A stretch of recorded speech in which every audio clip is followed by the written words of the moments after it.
Dumelang Absheni Ralocha Sanwanani Mulweni. My name is Naledi Mfoloe, and it is my absolute pleasure to welcome you to the latest edition of the African Diaspora News channel, where we unravel the stories that shape our world and our community. Now, the US President Donald Trump has made yet another controversial statement about South Africa. And this time, he's threatening to cut off all future funding due to allegations surrounding our land expropriation laws. Now, Trump's comments made on social media accused South Africa of confiscating land and doing horrible things under the leadership of Cyril Ramaphosa. He's also gone as far as to say that the US will cut off all future funding to South Africa until a full investigation is conducted. Now, so let's break this down, right? Trump's argument centers around the land expropriation law recently passed in South Africa, which allows land to be taken without compensation under specific conditions, which are primarily when it's in the public interest or if the land isn't being used effectively. Now, let's be clear. This law does not authorize the government to randomly seize land from people. It's about addressing the historical wrongs of land dispossession and redistribution in a way that's fair. I mean, after all, right, the legacy of apartheid still looms large in South Africa, with a staggering 72% of privately owned farmland still in the hands of white minority, despite the fact that Black South Africans make up the vast majority of the population. So, on one hand, right, Trump's statement, especially his claim that we're doing horrible things and taking away land, feels like an attempt to sensationalize and politicize a deeply complex issue. And what's troubling is that it plays into a broader narrative of the Western powers trying to dictate African governance, especially when it comes to economic and political sovereignty. I mean, let's not forget, right? Trump has made similar tags in the past, calling for studies on farm seizures and stirring up fears about large-scale killings of farmers here in South Africa, and claims that have been actually widely debunked. So, as a South African, I do have to say that the audacity of some of these comments is quite difficult to ignore. And here we are, right? 30 years after the fall of apartheid, still grappling with the inequalities of land ownership. I believe it's our issue to solve and not anyone else's. And to have someone like Trump, who also has shown very little understanding of the complexities of South African politics and history, essentially threatening us with sanctions over a law that's trying to address centuries of inequality, is completely wrong. Because when Trump threatens to cut funding to South Africa, what he's really doing is leveraging power and using aid, which is, let's face it, often a tool of influence rather than self-sacrifice as a weapon, right? He's pushing his own agenda and using South Africa as a convenient scapegoat for his political rhetoric. And what's more alarming to me is the way this whole debate is playing into racial dynamics. I mean, we've heard from Elon Musk, who, by the way, is now a Trump advisor, saying that the new law discriminates against white people. And his comments add fuel to a narrative that doesn't reflect the reality of South Africa's land crisis. And yes, the law does aim to redress the imbalance of land ownership, which still heavily favors the white minority.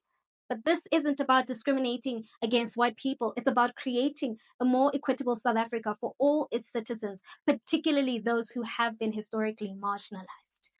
Terrible things are happening in South Africa. The leadership is doing some terrible things, horrible things. So that's under investigation right now. We'll make a determination. They're taking away land, they're confiscating land, and actually they're doing things that are perhaps far worse than that.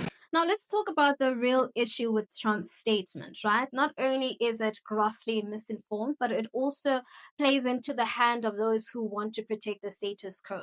I mean, people like Elon Musk and groups like AfriForum have latched onto this idea that land reform is discriminatory, suggesting that somehow white South Africans are being victimized. And this is absolute nonsense, because the aim of the land reform law is not to punish white people, but it's to correct the systemic inequalities that apartheid has created and to give Black South Africans access to the resource that they were denied for generations. And what I find even more disturbing is the way these foreign powers, led by figures like Trump, are using South Africa as a political football, because for years, the US has turned a blind eye to the racial and economic disparity in its own backyard. From police brutality to systemic inequality, yet here he is trying to tell South Africa how to fix its problems. I mean, come on, dude. Like, who's really in a position to lecture us on race and land reform? While he has been unable to effectively address his own country's racial injustices, from systemic police brutality to the inequalities that plows the lives of foundational Black Americans. And let's be clear, right? Trump's threat to cut off funding feels like a tactic.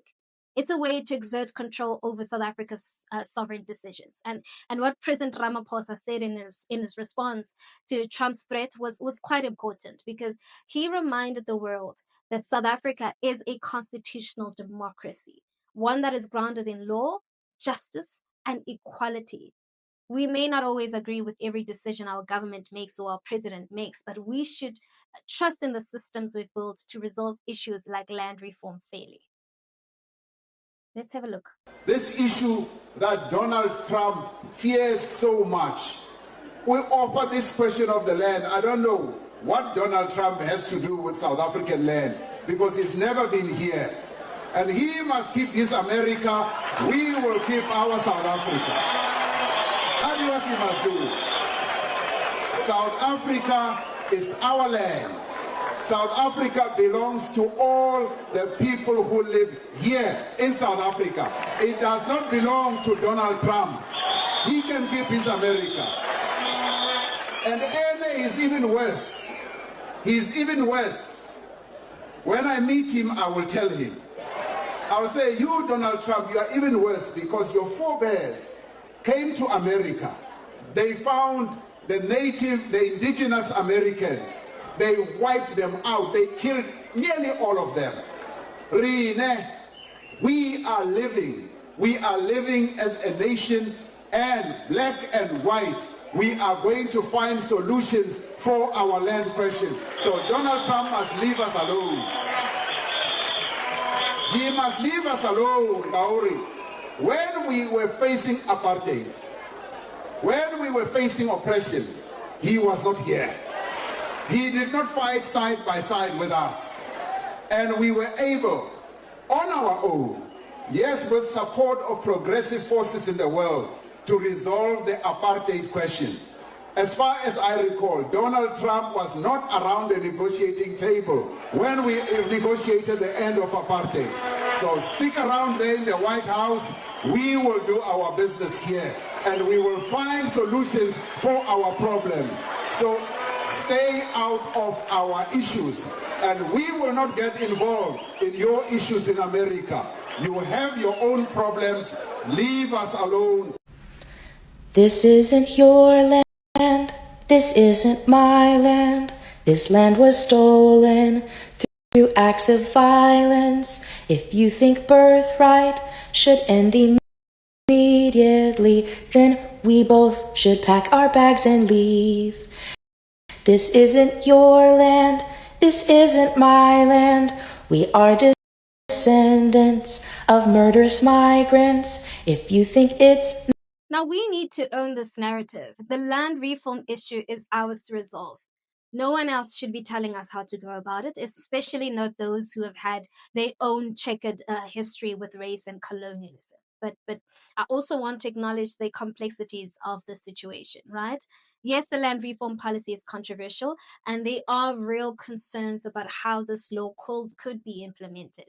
I mean, we've seen what happened in Zimbabwe, where land seizures were chaotic and led to economic collapse. I get it, right? There are risks. But the solution isn't to shut down the conversation or to punish an entire nation for trying to correct the wrong of the past. The solution is a carefully managed, transparent, and fair process that ensures that those who have been historically marginalized are given opportunities that they deserve. And what's clear is that the conversation around land reform in South Africa is far from over. And I believe it's a conversation that needs to happen openly, honestly, and without interference.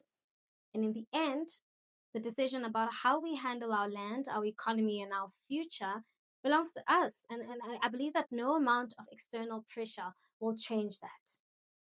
What do you think about Trump's comments? Should South Africa be bowing to outside pressure over our land reform policy, or should we be standing firm in the face of such criticism? I'd really love to hear your thoughts on this. Please, let's continue the conversation in the comment section. And while you're at it, don't forget to give this video a thumbs up.